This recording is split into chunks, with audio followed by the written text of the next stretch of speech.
Bueno, vamos a comenzar a analizar un poco y a sintetizar lo que es la mirada de Immanuel Wallerstein sobre el sistema internacional, sabiendo que es uno de los pensadores más complejos de los últimos años, de las últimas décadas, y que para poder seguir sus razonamientos y sus investigaciones debemos tener en cuenta varias líneas de investigación que él lleva adelante. En primer lugar, su perspectiva, bueno, está imbuida de muchos elementos que están presentes en la escuela de Annales, la escuela historiográfica francesa con la que él dialoga y sobre la que va a tener también un impacto interesante. Por eso, una de las cosas que decimos, además de la influencia de la escuela de Annales, es que tiene una perspectiva brodeliana. Nos referimos con esto a que tomó muchas de las influencias de los trabajos de Fernand Braudel en la segunda generación de la escuela de Annales. En otros trabajos, en otros videos, hemos comentado la trascendencia de Fernand Braudel en la segunda generación de la escuela de Annales, cuando hegemoniza esta escuela y cuando toma como principal, uno de sus principales aportes, la escuela de Annales, lo que es la mirada sobre la larga duración de Fernand Braudel. Esto de dejar de mirar la crónica, la historia episódica y empezar a mirar los procesos de larga duración. Va a impactar tanto Fernand Braudel en Wallerstein que él va a crear el Fernand Braudel Center, entre otras cosas, y va a tratar de llevar toda esa metodología de trabajo al estudio de los sistemas históricos desde el mundo antiguo hasta la actualidad, con una multiplicidad de autores, de investigadores, desde una mirada muy interdisciplinar.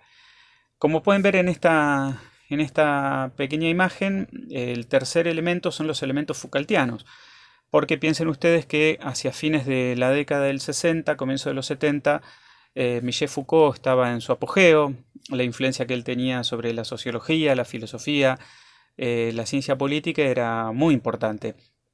Y está presente en Wallerstein también. Yo le agregaría dos cosas más. Primero, el análisis de los grandes ciclos históricos. A Wallerstein lo podemos poner junto a Polibio, el historiador griego que trabajó bajo el Imperio Romano, bajo la República Romana en realidad, para la época de las guerras púnicas. Y lo podemos poner también a la altura de Ibn Khaldún, el gran historiador árabe del siglo XIII, siglo XIV, que junto con Arnold Toynbee serían como tres de los más importantes historiadores que trabajaron los procesos de desarrollo, apogeo, decadencia y muerte de los grandes imperios. Polibio lo hizo a través de un trabajo que va a ser señero y sobre el que ya tenemos otro video, que es sobre la historia. Su libro se va a llamar, su obra en realidad, porque son varios volúmenes, se va a llamar La historia universal bajo la República Romana.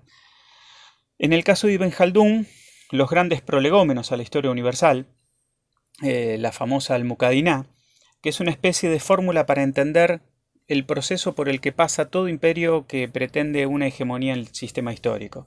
Y por último, bueno, el más contemporáneo a nosotros, Arnold Toynbee, que va a desarrollar un estudio de la historia que le va a llevar muchos años de su vida, que va a ser muy criticado al comienzo, pero que después va a ser revalorizado. El famoso estudio de la historia, que son algo así como 14 tomos, y un discípulo de él, para poder trabajarlo en tiempos actuales que tenemos que consumir tanta literatura, Somerville ha podido sintetizar su trabajo en 3 volúmenes donde se puede ver la fórmula.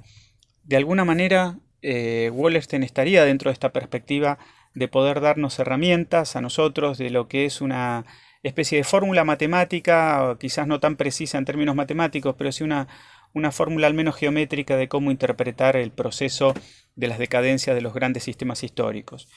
Habría que agregarle que Wallerstein es una obviedad, pero hay que destacarlo. Los estudios de él sobre el capitalismo histórico es uno de los más profundos que se han desarrollado.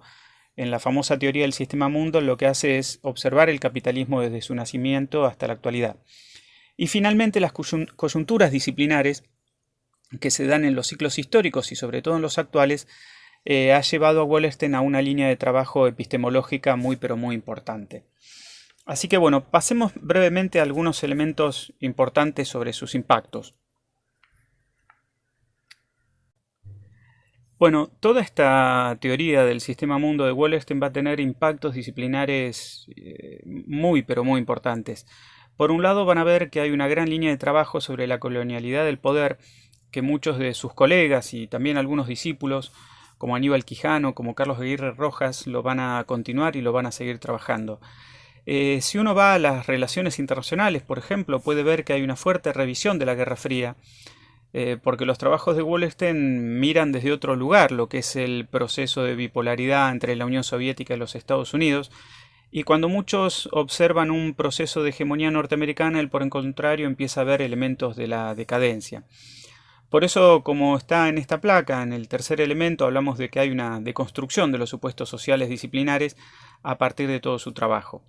Es interesante para nuestra región que, ya que él plantea una decadencia no solo del sistema histórico, sino de todo el capitalismo, sería quizás un elemento para promover alguna forma de emergencia de las periferias, quizás la emergencia de América Latina.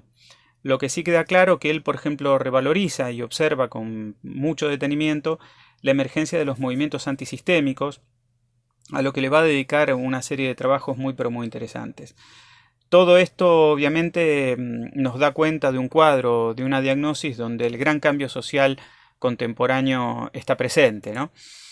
¿Cuáles serían las bases políticas de la teoría del sistema mundo?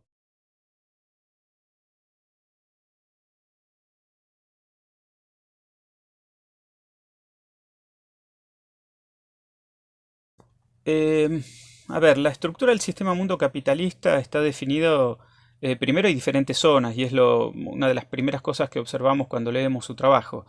No solo hay un centro y una periferia, sino que él trabaja mucho el tema de las semiperiferias, es decir, aquellas conformaciones históricas, aquellos estados que no son ni la vanguardia del mundo, pero tampoco son los más rezagados, sino, por ejemplo, aquellos países que aunque, por ejemplo, tienen grandes bolsones de pobreza, tienen un desarrollo industrial y tecnológico importante, o una demografía y una producción relevante. Bueno, las diferentes zonas entonces determinan gran parte de la estructura sistémica.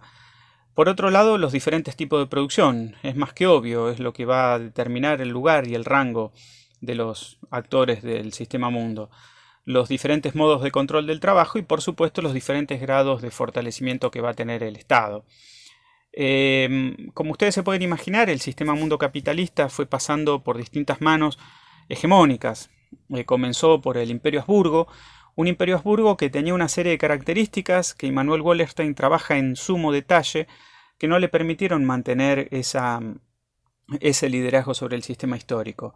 Por eso es que a mediados del siglo XVI él habla del fracaso del Imperio Habsburgo, sobre todo por las presiones generadas por la expansión comercial, el alto nivel del gasto en muchos lujos, la inexistencia de un sector industrial, la falta de inversiones productivas.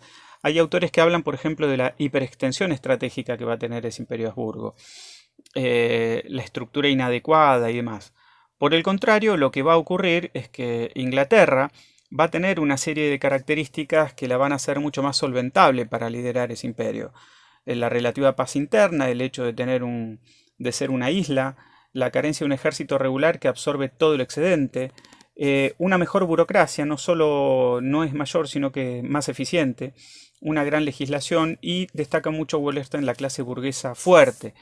Esa serie de características junto a la ubicación geográfica que tiene Inglaterra es lo que le va a dar quizás las condiciones como para ser quien sostenga el sistema histórico durante mucho tiempo.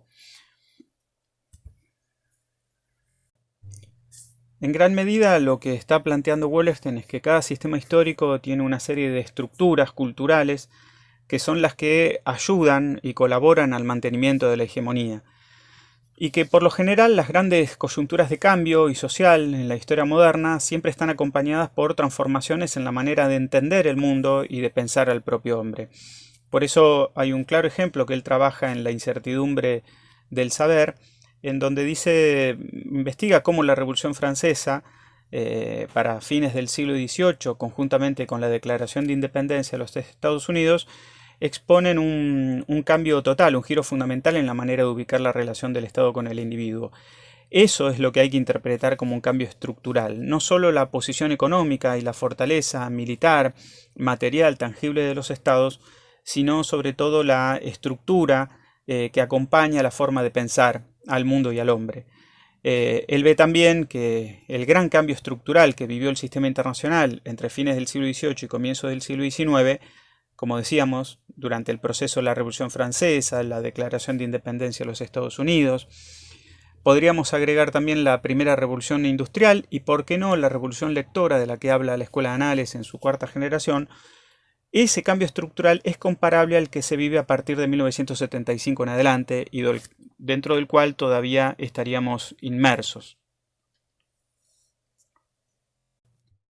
¿Y a qué se refiere Wallerstein con el imaginario epistémico occidental? Bueno, como decíamos en un comienzo, la modernidad tiene un discurso científico. Ese discurso científico obviamente está arraigado en un imaginario que Europa consolida. La búsqueda de esa cientificidad, de esa racionalidad, es lo que va a caracterizar a la modernidad europea o al occidente a diferencia de las otras áreas del mundo. Por eso él habla de una fuerza hegemónica que va a ser Occidente, capaz de consolidar una cosmovisión como la forma más avanzada de la experiencia humana. Es decir, que la manera de interpretar el mundo a través de la ciencia, a través de la contrastación, a través de la empiria, eso es lo que va a llevar a dar una definición sobre Europa como modernidad. Y claro, esa modernidad nunca fue confrontada, plantea Wallerstein, la idea de progreso indefinido, civilización. Y el tema es que con el cambio estructural que hoy sobreviene con el sistema mundo y con el sistema internacional, lo que aparece justamente es una coyuntura en la cual entra en crisis esa manera de interpretar el mundo. Em, los ejes generales de la obra de Wallerstein están muy bien sintetizados en varios trabajos de Carlos Aguirre Rojas y son básicamente cuatro. Por un lado, una búsqueda de explicar el funcionamiento del capitalismo, que es lo que lo motivó a Wallerstein en la década del 70 a comenzar su investigación, desde los inicios del capitalismo en adelante. En segundo lugar, el estudio de los principales acontecimientos del siglo XX, porque si ustedes se fijan, él va a revisionar, como decíamos en un comienzo, toda la Guerra Fría y la política exterior, la política internacional norteamericana. Por otro lado, el estudio histórico de las coyunturas, esto que va a tomar desde la perspectiva brodeliana, como decíamos. Y finalmente, lo que le va a motivar a desarrollar toda una línea de investigación metodológica sobre las ciencias sociales es la reflexión epistemológica crítica y este replanteo, como él llama, el impensar las ciencias y puntualmente las ciencias sociales. Si nosotros vemos todas estas inquietudes, podemos entender que Wallerstein entra en una mirada crítica no solo de la política, sino de la ciencia, y tiene ribetes, por supuesto, claramente filosóficos.